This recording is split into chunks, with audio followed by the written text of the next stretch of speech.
So what does God's love mean to me? The first thing that would come to mind is eternal. God's love is just everlasting. I don't think you can try to even sum it up. But I guess a big example I'd use is kind of like going to a fire hydrant, or going to a well with a thimble. It's just not going to work. You need to strap on. You need to go to the well with a bucket. You can get God's love.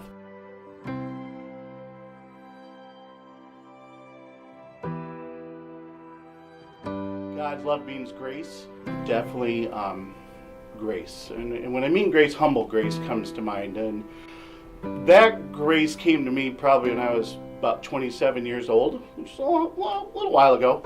I was working in a store and had a lot of things going for me. I mean, I felt on top of the world. I felt like I could do no wrong, and people would say, "Hey, are you a Christian?" I'm like, "Yeah, I'm a Christian. I'm a believer, and I'm living life for God." And at the time, I was really living life for me.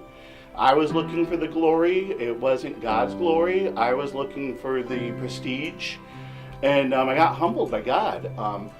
In a matter of a year, I had lost my job. And I went through a divorce. And really was at a rock bottom time in my life where I realized none of it was about me.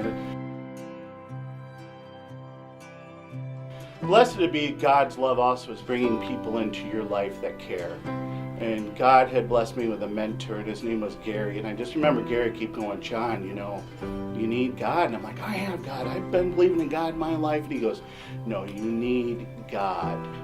And I didn't get it at the time. I still felt I had it in control. And as I was getting further into this divorce and getting further, looking for a different job, it was tough. I mean, there was a lot of things in the world that I was chasing, and none of it was God's love. And I just remember a point in time where literally I was in my home down on my knees and making some not great choices. And I just remember that moment where you go, God speaking in your heart saying, "You need me. I'm the only one that's going to get you through this." And there was this Emmaus walk coming up, and I did not want to do this Emmaus walk. I was finding every excuse. I'm too busy. I'm looking for a new job.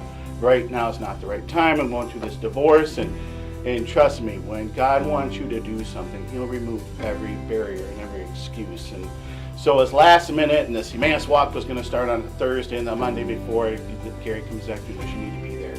God's placed it on my heart to tell you, you need to be there." So it worked. I got to this Emmaus walk, and I walked in this room, and I didn't want to be there. And there's probably about 15 other men that I don't know where they wanted to be there or not, but we were there, and in 3 days, I got humbled. I got literally brought to my knees at a time where I needed to be, and it was only God's love that got me through that. And at the end of that walk, I just remember having this love for God and this zest for God that I never had before. You can search this world for so many other things, and you can search this world for so many other pleasures, but none of them you're going to get more pleasurable than God's love.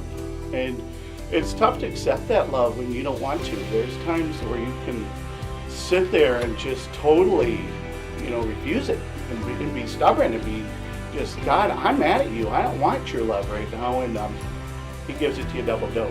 It's blessed, to meet an incredible woman and get remarried to Amy, and have never looked back on God's love in that. And it's truly supplying you with a partner that you wish you would have had your whole life, and it was God's timing and his love that made that come true. So God's love is bigger than anything we've come through, and God's love will pull you through anything you need.